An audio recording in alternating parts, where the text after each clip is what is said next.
নমস্কার, দৈনন্দিন জীবনযাত্রার আরেকটি ব্লগে আপনাদের সবাইকে স্বাগত। আজ বানাবো ছোলার ডাল। ছোলার ডালটাকে অল্প নুন দিয়ে সিদ্ধ করে নিয়েছি। এই যে নারকেল কুচি আর এই যে আলু খুব ছোট ছোট করে কেটে নিয়েছি, আর এর মধ্যে ফোড়নের জন্য কিছু জিরে, শুকনো লঙ্কা আর তেজপাতা। আর এই রোজের মশলাগুলো, এই যে আদা বাটা, জিরে গুঁড়ো, লঙ্কা গুঁড়ো, ধনে গুঁড়ো, হলুদ, নুন, চিনি। ঘি গরম মশলাও দেব, তবে সেটার পরে দেখাবো। কড়াইতে অল্প করে তেল দিয়ে নিলাম।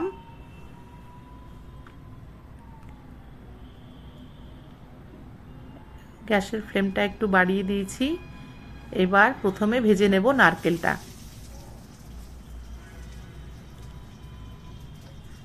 নারকেলটা একটু লাল লাল করে ভেজে নেব। এই যে দেখুন, নারকেলটা ভাজা হয়ে গেছে। অল্প একটু তেল আছে, ওই তেলেই দিয়ে দেবো আলু কুচিগুলো। আলুটাও ভালো করে ভেজে নেব।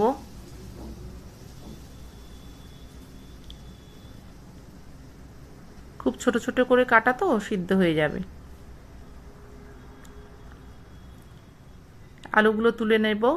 এবার দেখুন, এই যে মশলাটা আছে, এই মশলাটা দেব। তার আগে কড়াতে দিয়েছি তেল, আর ওই ফোড়নের জন্য যে মশলাটা আর আদা বাটাটা আগে দিয়ে দিলাম। এবার এই মশলাগুলোতে সবগুলো একসাথে জলে মিলিয়ে তারপরে কড়াইতে ঢেলে দিলাম।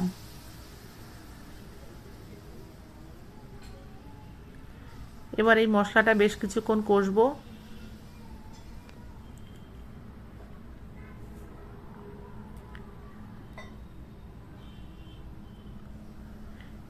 আর একটু জল দিয়ে দিলাম। জল দিলে কি হয়, মশলাটা আর পুড়ে যায় না। এবার ঢেলে দিলাম আলুগুলো, মানে ভাজা আলুগুলো। তারপর দেবো নারকেল কুচিগুলো। এবার এগুলোকে খুব ভালো করে মশলার সাথে মেশাতে হবে। এই জলটা একদম শুকিয়ে আসবে। এই দেখুন, জলটা শুকিয়ে এসছে।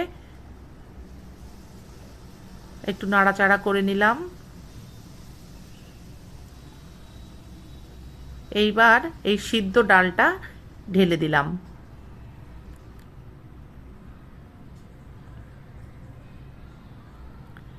ডালটা একটু ঘনই হবে।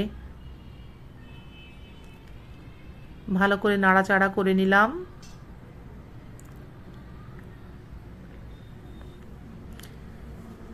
ডালটা ফুটে গেছে। এবার একটু ঘি দিয়ে দেব। খুব অল্পই দিলাম, কারণ তেলটাও খুবই অল্প দিয়েছি, আপনারা দেখেছেন। এবার দেব একটু গুঁড়ো গরম মশলা।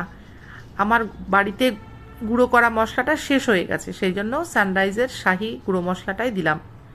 এটাও খুব অল্পই দিয়েছি। তারপরে দেব এক মুঠো ধনেপাতা কুচি। এবার ভালো করে মিশিয়ে নিলাম। নিয়ে তারপর ডালটা এবার ঢেলে নিলাম। দেখুন, আমার ডাল রেডি।